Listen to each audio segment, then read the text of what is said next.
इन ऋषि की हड्डियां गड़ी हुई थी, उसका विमान वहां गिर गया। ये बहुत अचंभित हुआ है,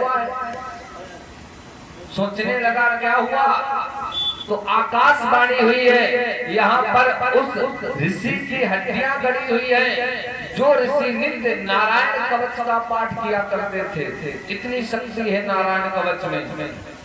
आज इसके बाद देवताओं की शक्ति बढ़ाने के लिए विश्वरूप ने यज्ञ किया, लेकिन इनकी ननिहाल थी दैत्यों में, इनकी माता जी थी दैत्य, तो एक देवताओं की आहुति लगाए, लेकिन चुपके से दैत्यों की भी आहुति लगा दे।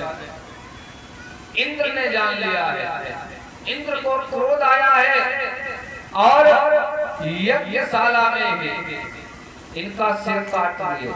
3 सिर थे इनके, एक सिर बना है पपीहा और एक सिर इनका बना है हाड़े पक्षी और तीसरा इनका सिर बना है तीतर।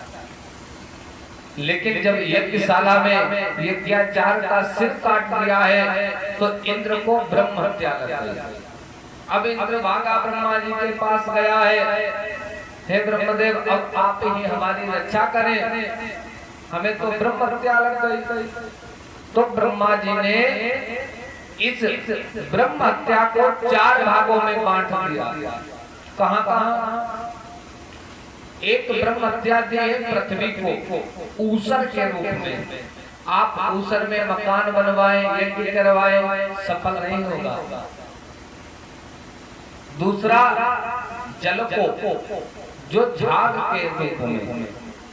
तीसरी ब्रह्म हत्या दी है वृक्षों को गोंद के रूप में, और चौथी ब्रह्म हत्या दी है स्त्रियों को रजोधर्म के रूप में, जो प्रतिमास अपवित्र अवस्था आती है, ये ब्रह्म हत्या है।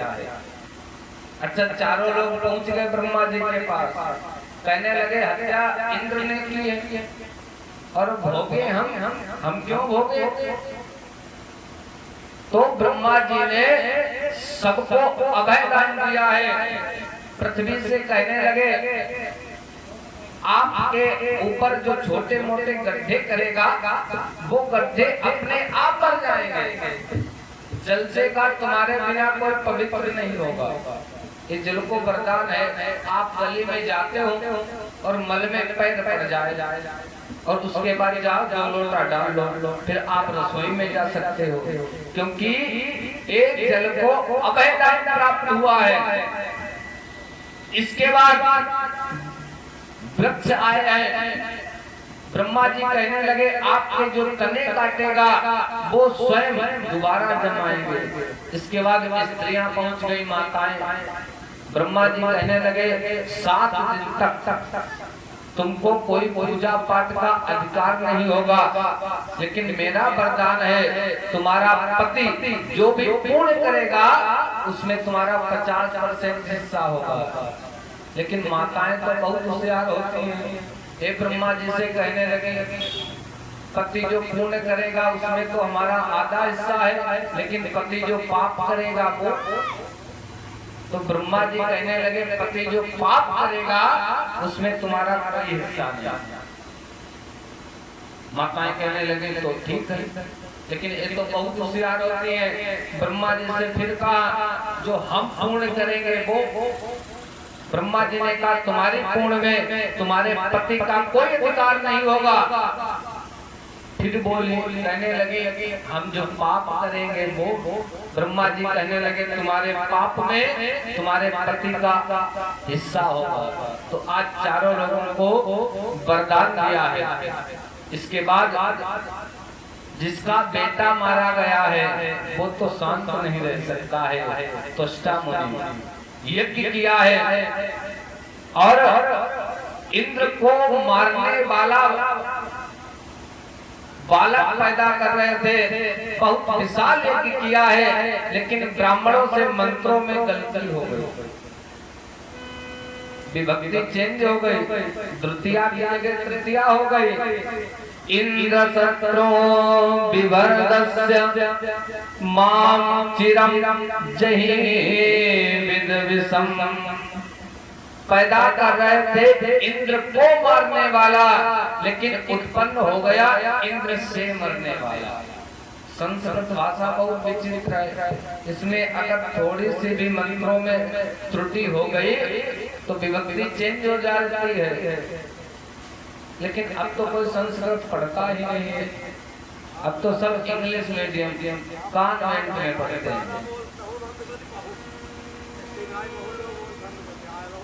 अब तो संस्कृत भाषा का तो बिल्कुल लोप ही हो गया है।